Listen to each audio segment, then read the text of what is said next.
Աստվածաշնչյան ընթերցանություն ամեն առավոտ, մայիսի 24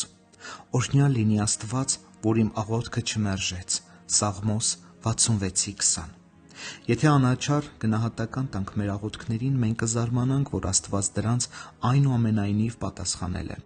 Ոմանք փարիսեցիների նման կարծում են, որ իրենց աղոթքներն արժանի են ընդունվելու,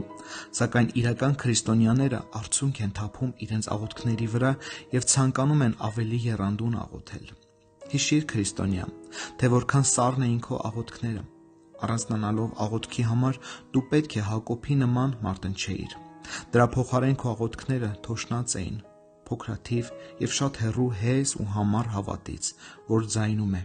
«Չեմ թողնի քեզ մինչև ինձ չօրհնես»։ Բայց զարմանալի բան է, Աստված լսել է այդ բառը աղոթքները և ոչ միայն ականջ է դրել դրանց, այլև պատասխանել։ Մտածիր նաև այն մասին, թե որքան հազվադեպ ես դու աղոթել։ Միայն փորձանքի մեջ հայտնվելով էիր դու հաճախ մոտենում շնորհքի գահին, բայց հենց ստանում էիր խնդրածդ, աղոթքիդ հուրը կրկին մարում էր։ Բայց ամեն դեպքում, չնայած դրան, Աստված շարունակում է օրհնել քեզ։ Երբ դու հեռացել էիր շնորհքի գահից, Աստված չէր հեռացել քեզանից, վառ կանթեղ մնալով քո ճանապարհին։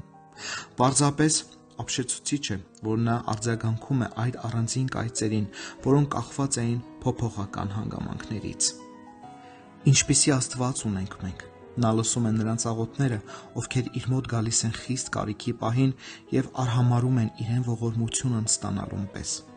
Նա պատասխանում է նրան, ով ստիպված է իրեն դիմել, բայց անմիջապես մոռանում է իր մասին։ Երբ կողովը ողորմությամբ է լի, իսկ հոգսերը միայն հատակին են։ Թող նման մեծագույն ողորմությունը դիպչի մեր սրտերին, որ մենք այսուհետ բոլոր աղոթքներով ու աղաչանքներով միշտ հոգով աղոթենք։